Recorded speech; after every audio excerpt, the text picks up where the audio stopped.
Assalamualaikum warahmatullahi wabarakatuh. Saya Syafa Tasya dari jurusan Teknologi Pendidikan. Di sini saya ingin membuat video pembelajaran mata pelajaran biologi dengan materi fungsi enzim dalam proses metabolisme.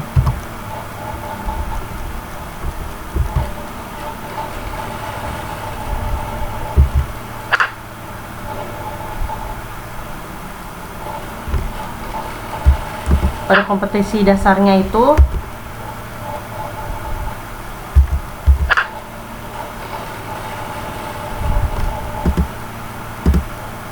dapat mendeskripsikan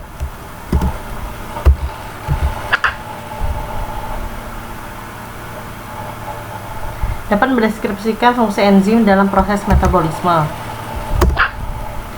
Sedangkan dari tujuan pembelajarannya itu, siswa dapat menjelaskan pengertian metabolisme, siswa dapat menjelaskan pengertian enzim, siswa dapat menjelaskan komponen utama penyusun enzim, dan siswa dapat menyebutkan sifat-sifat enzim.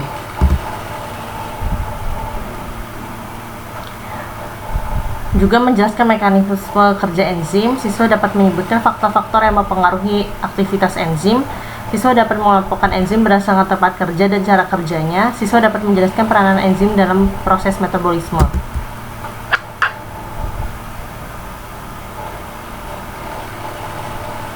Standar kompetensi motivasinya itu dapat memahami pentingnya proses metabolisme pada organisme.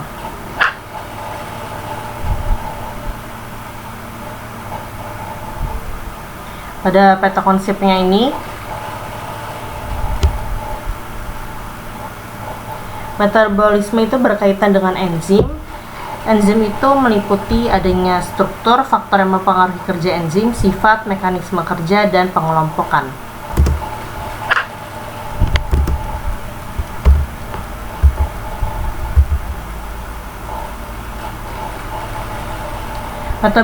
Metabolisme itu apa sih pengertiannya?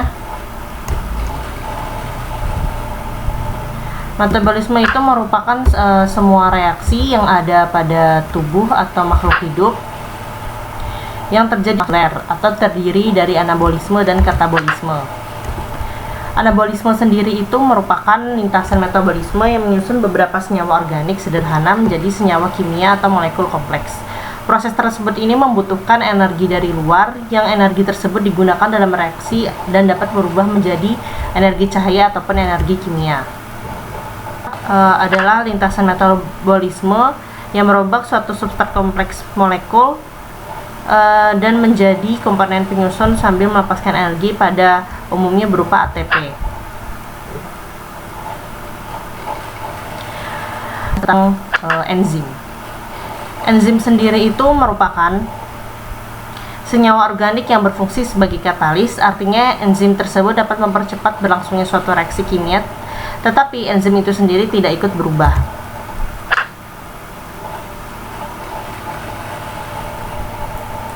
Pada strukturnya itu ada non-protein, gugus protestik, protein, dan katabolisme. Enzim itu bagian enzim aktif yang tersusun atas protein, bersifat labil atau mudah berubah terhadap faktor lingkungan. Gugus prostetik sendiri itu bagian enzim yang tidak berurusan atas protein dan yang dikelompokkan menjadi dua, itu kofaktor dan koenzim.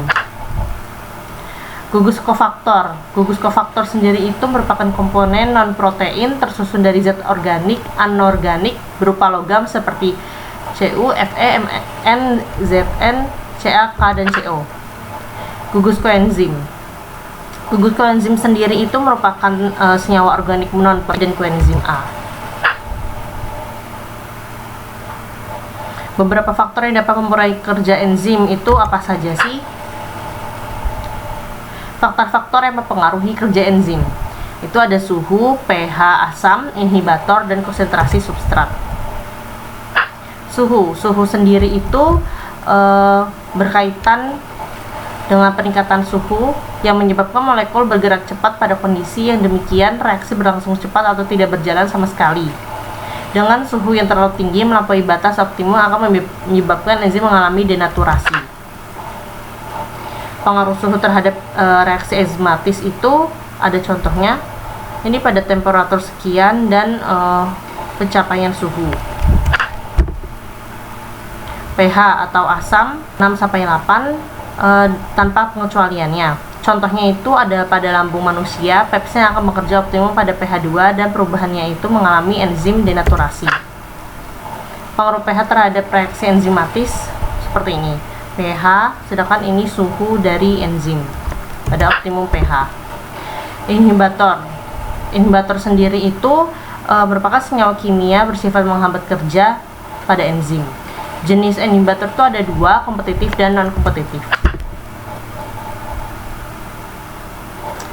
Inhibitor kompetitif itu senyawa kimia yang menyerupai substrat pada reaksi sisi enzim. Jika sisi aktif enzim sudah terisi inhibitor, maka substrat itu tidak berkaitan dengan enzim lagi, itu disebut inhibitor kompetitif. Sedangkan non-kompetitifnya itu senyawa kimia menghambat kerja enzim yang melekat pada sisi aktif. Jadi akibatnya itu sisi aktif enzim sulit berikatan dengan substrat dan mengubah substrat menjadi produk. Apakah yang membedakan penghambatan kompetitif dan penghambatan bukan kompetitif? Ini ada dua bagan, contohnya dari kerja enzim dan molekul. Jumlah substrat yang berlebih itu menjadi penurunan kerja enzim. Mengatasi hal demikian, biasanya sel akan menambah jumlah enzim dengan cara menyintesis enzim. Sifat enzim itu apa saja sih? Sifat enzim itu ada tersusun dari atas protein, mudah mempengaruhi perubahan lingkungan, katalisator, bekerja secara spesifik dan bolak-balik dan dibutuhkan dalam jumlah sedikit. Di sini saya akan langsung pembahasan pada enzim berdasarkan cara kerjanya. Enzim berdasarkan cara kerjanya itu ada oksidorubtase, transferase. Fungsinya itu kalau mempengaruhi oksidasi, contohnya dehidrogenase dan oksidase. Kalau transferase itu kayak memindahkan unsur ke unsur lain, contohnya enzim transferase dan kinase.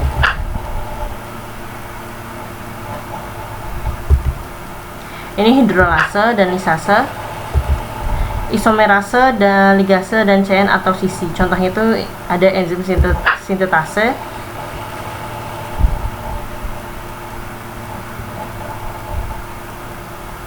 Dari penjelasan dari beberapa yang ada itu, fungsi enzim itu kan mempengaruhi adanya metabolisme. Disimpulkan itu merupakan peristiwa reaksi kimia yang berfungsi dalam sel makhluk hidup, serta itu enzim yang sudah terolah itu dapat mempengaruhi senyawa organik yang berfungsi sebagai katalis dalam tubuh dan mempercepat berlangsungnya suatu reaksi kimia.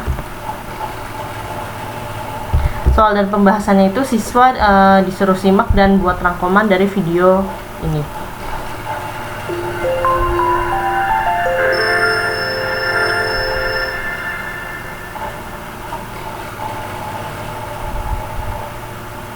Halo Sobat Cerdas, apa kabar hari ini?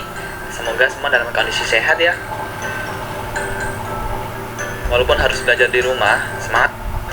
Macam-macam enzim. Ini dari submaterinya. Anabolisme adalah pengertiannya, nanti siswa disuruh merangkum. Seperti vitamin B, NAD dari proses pemecahan amino.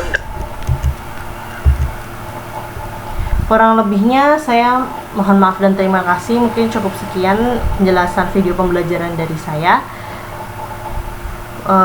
Kurang lebihnya saya mohon maaf. Wassalamualaikum warahmatullahi wabarakatuh.